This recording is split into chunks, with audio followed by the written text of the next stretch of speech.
Emma led a quiet, solitary life as a young historian. Her days were spent among ancient books and forgotten artifacts, immersed in stories of the past. Although she loved her work, there was a growing emptiness inside her, something her studies couldn't fill. Have you ever wondered what it would be like to meet someone who lived centuries before you, yet somehow knows every detail of your life? Today, we're diving into an unbelievable story that defies time and logic, where two souls, separated by nearly 200 years, connect in a way you've never seen before. Get ready, because what you're about to discover will challenge everything you believe about love and destiny. One day, in search of a distraction, Emma wandered into an antique shop hidden on a nearly deserted street in the city. The place was cramped and dark, with shelves reaching the ceiling, crammed with objects that seemed to have been plucked from other eras. The air was thick with the smell of mildew and aged wood, and the light that filtered through the small windows mingled with the dust suspended in the air. As she explored the shop, Emma felt a strange tension in the air, something that made her hesitate for a moment. Her eyes were drawn to a dimly lit shelf where, almost hidden, sat an old diary. The leather cover was worn with age, and the rusty lock seemed like it hadn't been opened in centuries. Emma reached out, feeling an inexplicable connection to this object. As she opened the diary, the yellowed pages revealed elegant and precise handwriting, dated 1824. The name Nathaniel at the top of the first page made her heart beat faster. As she read, Emma realized that this was no ordinary diary. Nathaniel not only described his own experiences as an explorer in the 19th century, but he also seemed to know intimate details of Emma's life, details that no one else should know. Intrigued and frightened, Emma abruptly closed the diary. How could someone who lived nearly 2 centuries ago know her life so precisely? And what did this mean for her? The emptiness that had been haunting her now felt more intense, as if it was about to be filled by something she could barely comprehend. And so, without realizing it, Emma took a step towards a mystery that would change her life forever. The safe, predictable world she knew was about to transform into something far bigger and more dangerous than she could ever have imagined. The mystery of the diary wouldn't let Emma rest. From the moment she read it, she felt as if an invisible force was pulling her into something unknown and fascinating. Nathaniel's words, a man from another century, lingered in her mind, leaving her restless and curious. How could someone from so long ago know such intimate details about her life? This question, initially just disturbing, soon turned into an obsession. Determined to understand what was happening, Emma decided to take a risk and wrote in the diary, "Nathaniel, how do you know so much about me?" To her surprise, the response came quickly, as if he had been waiting for her question. "I can't explain," Nathaniel wrote, "but it's as if, when I write, I can see pieces of your world. Your life unfolds before me like an unfinished story that I'm determined to understand." Emma felt a shiver run down her spine. That response made no sense, yet at the same time it seemed the only possible explanation. From that moment on, the two began to exchange messages regularly. The diary became a direct line between their times, a space where they could meet, even though they were separated by almost 2 centuries. The messages they exchanged were filled with curiosity and, over time, a growing intimacy. They shared secrets, fears, dreams. Emma was surprised by the depth of her feelings for someone she had never physically met. And Nathaniel, on the other side, also found himself increasingly drawn to this inexplicable connection. In one of their conversations, Nathaniel mentioned something that intrigued her even more. There is an ancient text that mentions a phenomenon called the conjunction of the centuries. It's said that during this rare event, a portal between times can be opened, but I'm not sure if it's possible. Emma knew she had to investigate further. She spent days buried in libraries, digging through dusty books and forgotten documents, but she didn't stop there. She also spent hours on obscure websites, esoteric forums, and academic articles online, searching for any mention of the conjunction of the centuries. Finally, she found references to a mystical amulet necessary to open the portal Nathaniel mentioned, but the amulet had been lost for centuries. Determined, Emma began frequenting antique shops, auctions, and continued her online searches, combing every corner for clues. She also discovered that this portal only opened every 300 years, and the next event was on a date very close. Meanwhile, her conversations with Nathaniel grew more urgent. "Emma, you need to be careful. There are things in this world we can't fully understand," he warned. But Emma, driven by an uncontrollable curiosity and the desire to meet him, knew she couldn't stop. The nights grew long. Emma found herself tossing and turning in bed, her eyes fixed on the ceiling, trying to find some logic to what was happening. The idea that she could be communicating with someone who had lived nearly 2 centuries ago was, at the very least, disturbing. Emma got out of bed, sat at the table, the diary open before her, and sighed deeply. The face she saw reflected in the window no longer seemed like hers. It was someone burdened with fear and uncertainty. She reread Nathaniel's messages, searching for some kind of mistake, something that would convince her that all this was just a big coincidence or even madness. But she found nothing that could ease her mind. Logic told her she should simply close the diary, bury it deep in a drawer, forget everything, and move on with her normal life. Return to her work as a historian, to her academic research, and leave this mystery behind. But the diary's pull was almost impossible to ignore. She knew that if she continued, she would be venturing into unknown territory, giving up the safety she had always known. The fear of the unknown paralyzed her, but at the same time, that flame of curiosity continued to burn inside her, stubborn, refusing to be extinguished. Then, on a particularly silent night, when the world outside seemed to have stopped, Emma finally made a decision. With a heavy sigh, Emma picked up a pen and wrote a new message to Nathaniel, her hand trembling but determined. "I need to know more about you. I want to meet you," she wrote, feeling a chill run down her spine as the words appeared on the paper. It was her way of saying that she wanted to keep communicating, despite the fear, despite the uncertainties. She closed the diary with a firm snap, knowing there was no turning back. The decision was made, and the path ahead, though dark and unknown, was the only one she could follow. Emma felt a mix of relief and dread as she accepted that her life, from now on, would never be the same. As the conjunction of the ages drew near, Emma and Nathaniel focused on finding the amulets needed to open the portal between their times. Emma, after scouring ancient texts and following fragmented clues, discovered that the amulet she sought was being auctioned at an exclusive event. Determined to obtain it, she used all her savings to participate in the auction. The competition was fierce, but Emma, driven by her desire to find Nathaniel, managed to win the amulet. Nathaniel, on the other hand, found his answer in an unexpected place. He recalled a priest from a small church whom he had helped years before, during a flood that threatened the village. The priest, grateful for Nathaniel's help at the time, mentioned that he had an ancient and powerful object passed down from generation to generation among the clergy, but it was now hidden in the church's vaults. Determined, Nathaniel visited the church and sought out the priest.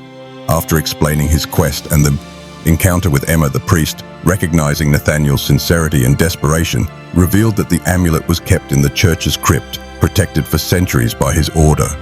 In a gesture of trust and gratitude for what Nathaniel had done in the past, the priest gave him the amulet, hoping that Nathaniel could fulfill his wish to reunite with Emma. Now, with the amulet in hand, both Emma and Nathaniel were ready to face the moment of the conjunction of the ages, each aware that this could be their only chance to challenge time and finally meet. Emma plunged into intense research to understand how the amulet could be used during the conjunction of the ages. She spent hours on specialized forums on the internet, where people discussed theories and legends about time control and mystical phenomena. In one of these forums, she found references to a specific ritual that needed to be performed at the exact moment of the conjunction. She compiled all the information, cross-referenced data from various sources, and eventually pieced the puzzle together. The discovery of the exact words for the ritual came from a rare book that spoke of ancient rituals linked to celestial phenomena. Emma noted every detail, mentally practicing what she would have to do on the big day. She knew she couldn't make a mistake. Nathaniel, on the other hand, had a different guide. In addition to the wise words of the priest who gave him the amulet, Nathaniel found an ancient manuscript in the church's library. This manuscript, preserved by monks for centuries, contained a detailed description of the ritual to be performed. It also mentioned the conjunction of the ages and how the power of the amulet could be activated at that specific moment. The priest, knowledgeable about these traditions, also contributed his wisdom, explaining to Nathaniel the spiritual significance of the words and gestures involved in the ritual. Nathaniel spent days studying the manuscript, absorbing every detail, and practicing the Latin words that would need to be spoken at the precise moment. Emma and Nathaniel, despite being separated by nearly 2 centuries, shared their discoveries through the diary. They combined their knowledge, ensuring that both were aligned with the necessary steps.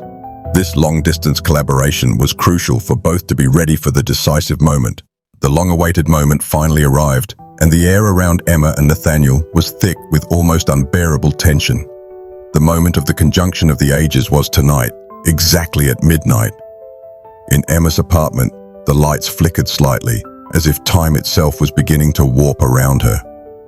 Emma clutched the amulet tightly, feeling the cold texture of the metal against her skin. She had memorized the ritual's words, but now that the moment had come, fear washed over her. What if she made a mistake? What if everything they had planned was in vain? Emma closed her eyes for a moment, recalling all the sleepless nights she had spent preparing for this moment. She could hear the sound of her own heartbeat, pounding loudly in her ears, each pulse marking the time slipping away. With one last deep breath, she began to recite the magical words she had found in the ancient texts. The room around her seemed to tremble, and an intense light began to emanate from the amulet, reflecting off the walls like mirrors. The portal began to form, a vortex of light and shadow swirling before her, bringing with it the scent of wet earth, the dampness of the past, and the cold wind of a distant time. Meanwhile, in the 19th century, Nathaniel stood in the center of the old church, the same church where the priest had given him the amulet. The surroundings were bathed in a sacred twilight, with the candlelight flickering on the stone walls. The amulet in his hand also began to glow intensely, as if responding to the call of time. The words he recited in Latin echoed through the church's walls, and he was acutely aware that this might be his only moment to see Emma.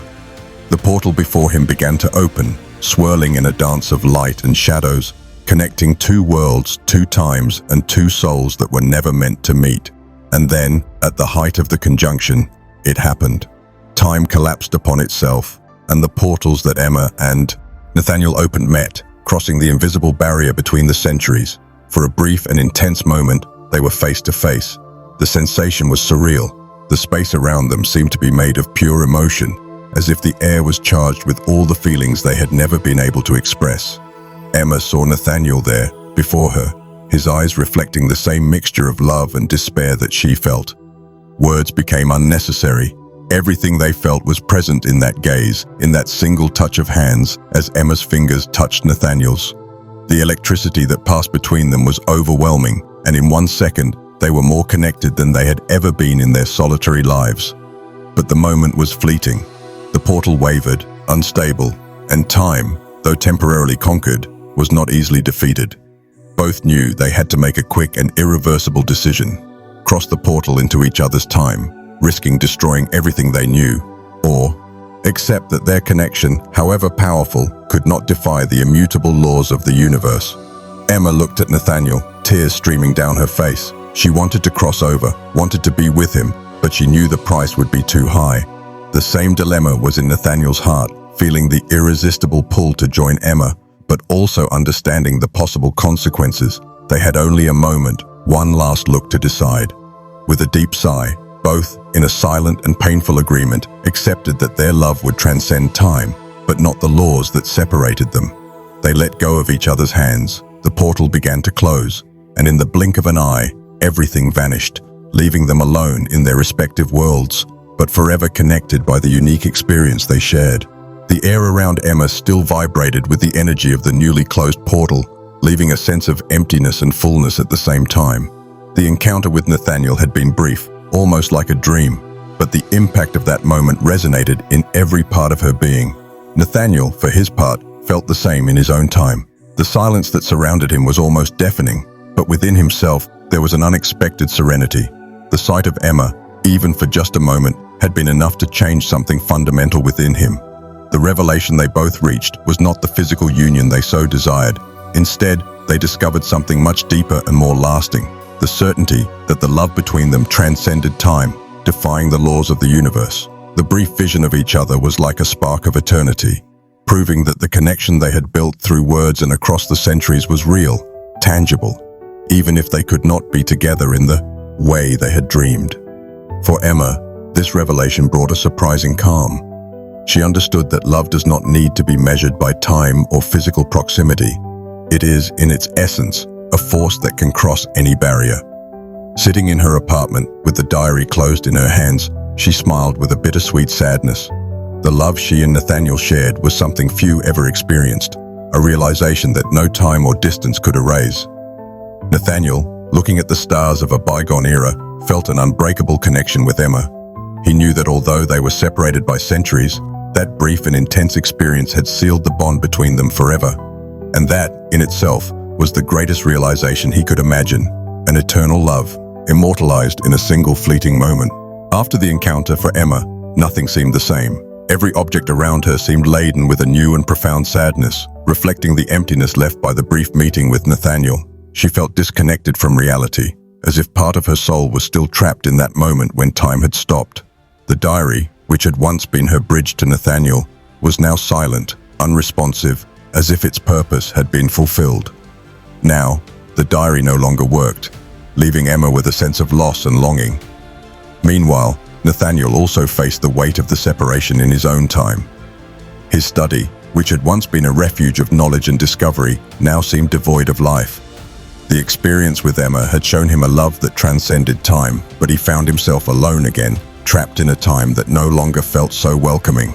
Both, in their respective eras, made a silent promise never to forget one another. They resumed their lives, knowing that they were forever connected by that brief but intense encounter. Emma, now a successful historian, felt a deep peace, knowing that she had experienced something extraordinary. The memory of Nathaniel remained alive in her heart, guiding her steps and inspiring her work. Nathaniel, in his time, continued to teach and inspire his students, always carrying with him the memory of Emma and the love that had crossed centuries. And so, although separated by time, their love remained eternal, a reminder that true love knows no barriers or limits.